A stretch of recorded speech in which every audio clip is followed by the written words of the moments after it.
नमस्कार दोस्तों, स्वागत है आपका मेरे इस YouTube चैनल हम लोग में। और इससे पहले कि मैं आपसे आगे बढ़ूं, बात करूं, आपसे अनुरोध है कि आप मेरे इस चैनल को सब्सक्राइब कर दीजिए और जिन्होंने सब्सक्राइब कर दिया उनसे अनुरोध है कि वो बेल आइकन भी दबा दें। तो आज मैं बात करूंगा कि आज 12 दिन पूरे हो गए 22 अप्रैल के बाद, जब 26 निर्दोष भारतीयों की नृशंस हत्या कर दी गई थी धर्म पूछकर, पाकिस्तानी समर्थित आतंकवादियों ने। और अब तक प्रधानमंत्री ने के कहने के बावजूद भी कोई एक्शन नहीं हुआ, जनता को कुछ दिख नहीं रहा है इसके बजाय। इसके अलावा कि कुछ जो ऑप्टिक्स हुए हैं, जैसा कि पानी रोक दिया गया है, डाक मेल रोक दी गई है, पाकिस्तान से बिजनेस बंद कर दिया गया है। तो ये एक स्ट्रेटेजी हो सकती है कि मोदी जी जैसा कि क्रिकेट में कप्तान स्ट्रेटेजी लगाता है। और मुझे याद है कि एक बार कपिल देव भारत के कप्तान थे और वो गेंदबाजी कर रहे थे और सामने कोई बल्लेबाज जमा हुआ था। मैं वो टीवी पे लाइव मैच देख रहा था, लेकिन मुझे याद नहीं वो बल्लेबाज कौन था। तो उसने बिल्कुल जमा हुआ था और कपिल देव ने अपने फील्डिंग सेट कर रहे थे। उन्होंने फाइन लेग पे बाउंड्री पे और square leg, deep square leg पे बाउंड्री पे बिल्कुल अपने सबसे सर्वश्रेष्ठ फील्डरों को खड़ा किया ताकि वहां पे कैच आए और वो लपक ले। यानी कि सीधा सीधा इंडिकेशन था कि वो एक बाउंसर देने वाले हैं। और कपिल देव ने, बैट्समैन भी, उनने भी उस तरह से ही एक मिडिल स्टम्प का गार्ड लिया और फिर तैयार हुए बाउंसर को झेलने के लिए। लेकिन कपिल देव ने एक बाउंसर की जगह यॉर्कर डाल दिया और बल्लेबाज औचक के रह गए और क्लीन बोल्ड हो गए। तो ऐसा ही मोदी जी की स्ट्रेटेजी से अब तक समझ में आ रहा है, क्योंकि हम सुन रहे थे कि सिंधु जो ट्रीटी है उसमें भारत सरकार पाकिस्तान का पानी रोक देगी, पानी रोक देगी और पाकिस्तान को पानी से त्रस्त कर देगी, वहां पे बाढ़ सूखे की स्थिति आ जाएगी वगैरह वगैरह। लेकिन हुआ क्या, मोदी जी ने ज्यादा पानी छोड़ के पाकिस्तान में झेलम नदी का पानी छोड़ के ज्यादा बाढ़ कर दी। तो ऐसा चलता रहता है। तो ये खेल है, और इसमें आपको भरोसा करना पड़ेगा अपने कप्तान पे कि वो क्या एक्शन ले। इसी तरह जैसे कि चेस में होता है, चेस कि मोदी जी ने एक और इसी बीच में एक गूगली फेंकी कि वो जो जातीय जनगणना है उसको कराने के का की घोषणा कर दी, जो कि राहुल गांधी की बहुत बड़ी मांग थी। उनका एक्चुअली ट्रम्प कार्ड था वो, और उसी के बल पे उन्होंने बीजेपी को 240 सीटों पर 2024 के चुनाव में रोक दिया था। हालांकि वो खुद सेंचुरी नहीं कर पाए, लेकिन फिर भी वो था। और मोदी जी ये समझते थे कि राहुल गांधी किसी तरह से इसको, उनके पास पूरी फौज है, उनके पास संसाधन है, और उसके वजह से वो देश में काफी दिक्कतें पैदा कर सकते हैं, विशेषकर हिंदुओं को डिवाइड करने की इसी के नाम पर। तो उन्होंने वो जातीय जनगणना की घोषणा कर दी। तो जैसे चेस में होता है कि कभी कभी अपने आप को आगे बढ़ाने के लिए, मतलब आप अपने प्यादा आगे बढ़ाते हैं और आप ये चाहते हैं कि वो प्यादा ऑफर करते हैं उसको कि वो उसको मार दे, और अगला वाला उसको मार देता है, आपका जो ओपोनेंट है वो उसको मार देता है, तो आपको ये खुशी होती है कि आप तो यही चाहते थे कि वो मार दे। तो इसी तरह से ये एक तरह से मोदी जी ने चेस के गेम में एक प्यादा ऑफर किया राहुल गांधी को, और उससे राहुल गांधी बाकी खुश हो गए। अब तो राहुल गांधी मतलब उनको मोदी जी को नो हाउ देने वाले हैं कि कैसे तेलंगाना मॉडल में उन्होंने जातीय जनगणना की थी। हालांकि उसका रिजल्ट बिल्कुल नहीं आया, और उसमें शायद परसेंटेज ऑफ पीपुल भी जो थी वो शायद उनके फेवरेबल नहीं थी, तो उन्होंने उसको प्रकाशित नहीं किया। खैर, इस बंदे में बहुत जबरदस्त कॉन्फिडेंस है। अब बात करते हैं कि राफेल में उन्होंने क्यों नहीं किया। मैं आपको छोटा सा वीडियो दिखाता हूँ। जो उत्तर प्रदेश के आनंद राय है, उनका वीडियो, वो राफेल दिखा रहे हैं।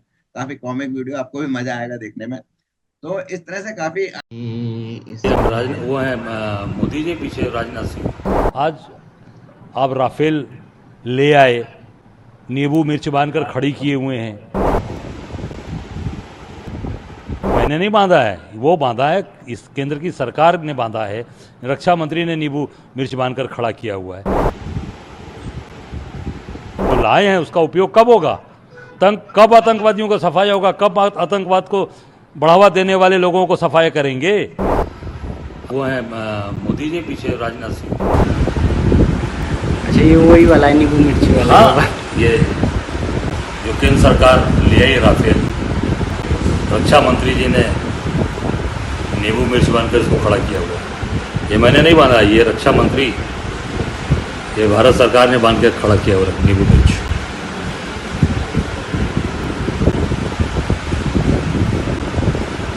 आशाएं हैं मोदी जी से, लेकिन अभी तक कुछ हुआ नहीं है। मतलब लोग वही सुबह उठ के सोचते हैं, अखबारों में पढ़ते हैं, न्यूज में सोचते हैं, आजकल ऐसे अखबारों में तो नहीं पढ़ते, न्यूज में देखते हैं कि कहाँ पे पाकिस्तान में बम डाला गया, ये हुआ वो हुआ। मुझे नहीं लगता कि अक्रॉस द बोर्ड एलओसी पे जरूर क्रॉस करेगी सरकार, लेकिन वो तो यहाँ बैठे बैठे पाकिस्तान को जो लंबी लंबी पृथ्वी और अग्नि और जो मिसाइलें हैं, जो बोफोर्स गन है उसके लंबी रेंज की हैं, वो यहाँ बैठे बैठे, और फिर कुछ राफेल वगैरह जैसे प्लेन है, उनसे पाकिस्तान को यहीं बैठे बैठे नेस्तनाबूद कर देगी। और पाकिस्तान में लड़ने की कितनी क्षमता है इसका भी जरूर अ, आकलन किया जा रहा होगा। ये सैन्य शक्ति है। इसके अलावा आपने देखा होगा कि उत्तर प्रदेश में कहीं हाईवे में एक राफेल या कोई प्लेन उतरा, उसकी फोटोएं आ रही है। तो ये भी एक क्रिकेट में गेम की तरह होता है कि जैसे कपिल देव बॉलिंग कर रहे हैं और फिर वहां उधर मनोज प्रभाकर कुछ अपनी एक्सरसाइज कर रहे हैं, स्ट्रेचिंग एक्सरसाइजेस की, अगला ओवर उसको डाला जाएगा तो भी बल्लेबाज के दिमाग में ये आए कि अगला ओवर मनोज प्रभाकर ही डालेगा, और फिर उसके दिमाग में उसको टैकल करने की वो स्थिति कर ले। तो लेकिन होता यह है कि कपिल देव करसन घावरी को बॉलिंग दे देते हैं। तो ये मोदी जी की टैक्टिक्स चलती रहेगी, और ये शायद ये वही फेज है जब बल्लेबाज यानी पाकिस्तान को कंफ्यूज करने की कोशिश की जा रही है मोदी जी के द्वारा या फिर भारत की सेना के द्वारा। तो आप निश्चिंत रहिए, कुछ ना कुछ जरूर होगा। लेकिन देश में इसके अलावा कुछ और भी बड़ा होने वाला है। कल वक्फ बोर्ड पे के बिल पे 5 तारीख है सुनवाई है, और फिर उसके बाद जो क्या निर्णय लेता है, क्योंकि जो मुस्लिम पर्सनल लॉ बोर्ड है उसके जो वकील है, उन्होंने तो जो 1300 पेजेस का जो हलफनामा दिया है, एफिडेविट दिया है सरकार ने, उसको झूठ का पुलिंदा बताया।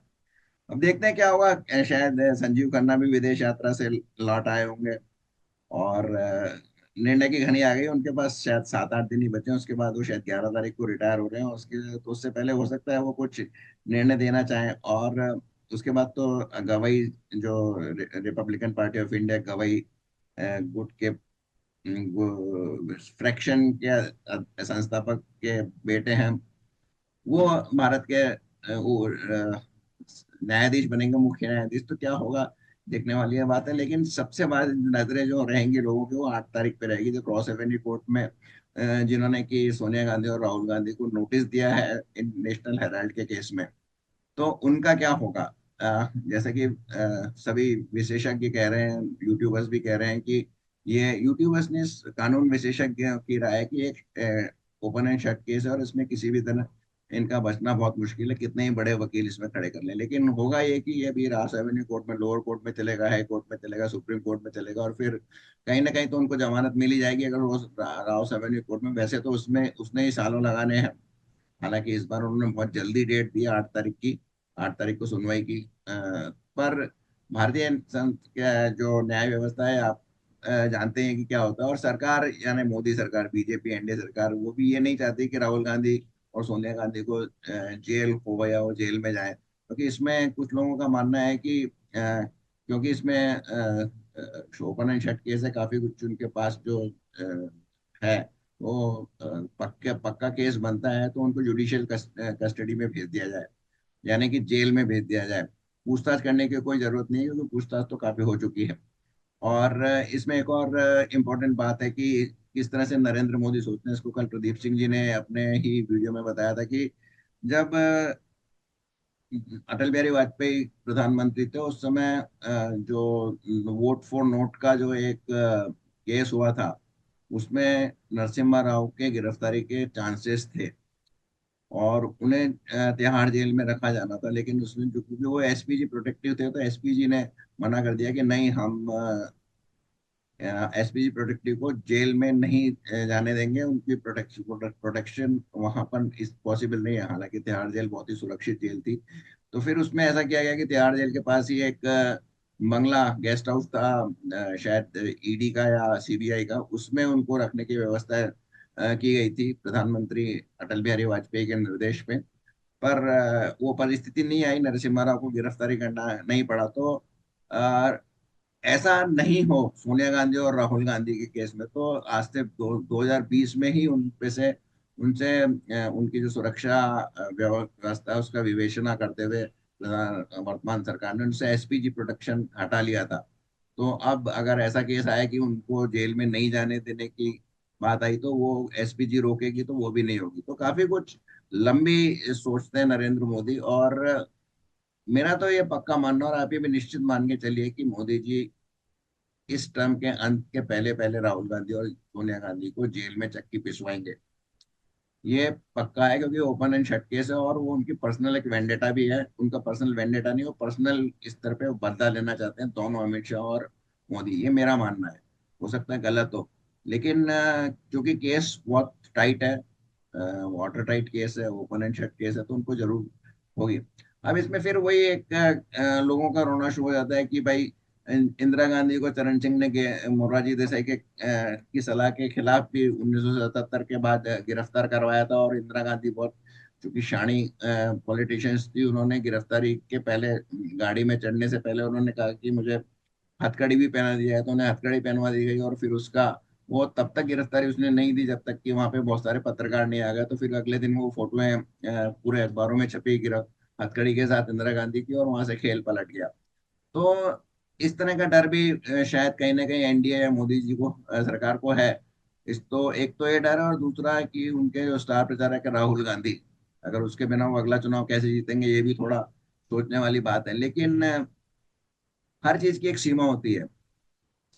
किसी चीज से डर के अनंत काल तक किसी चीज या किसी संभावना से डर के नहीं रहा जा सकता है। कहीं ना कहीं तो आपको एक एक्शन लेना ही पड़ता है।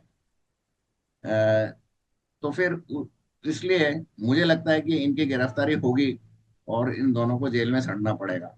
उसके बाद कांग्रेस की बागडोर किसके पास, प्रियंका गांधी के पास पास जाएगी, क्योंकि कांग्रेस सोच के हिसाब से या लीडरशिप सोच के हिसाब से बहुत ही दिवालिया पार्टी हो गई। उसमें नए लीडरशिप को तो आने ही नहीं देते, क्योंकि उसमें अभी भी काफी टैलेंटेड लोग हैं।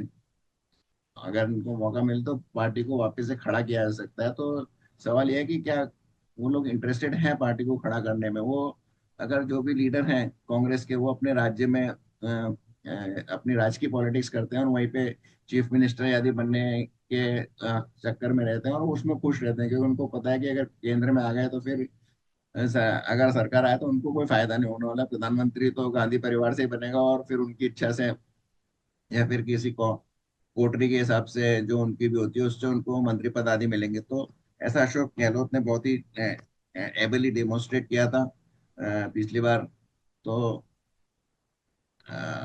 कुल मिला के मुझे लगता है कि अगला हफ्ता 5 और 8 तारीख जो न्यायिक दो केसेस हैं उनके लिए बहुत ही भारत के लिए महत्वपूर्ण होने वाला है।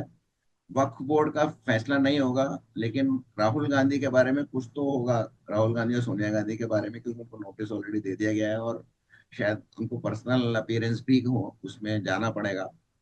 और फिर उसके बाद कोर्ट क्या उनको न्यायिक हिरासत में भेजता है या फिर छोड़ देता है, ये सब देखने वाली बात है। देखते हैं।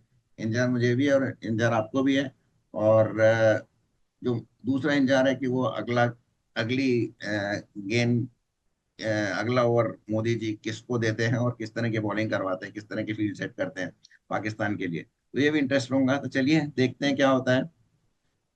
एक तो 2-3 घुगलियां तो मोदी जी ऑलरेडी फेंक चुके हैं।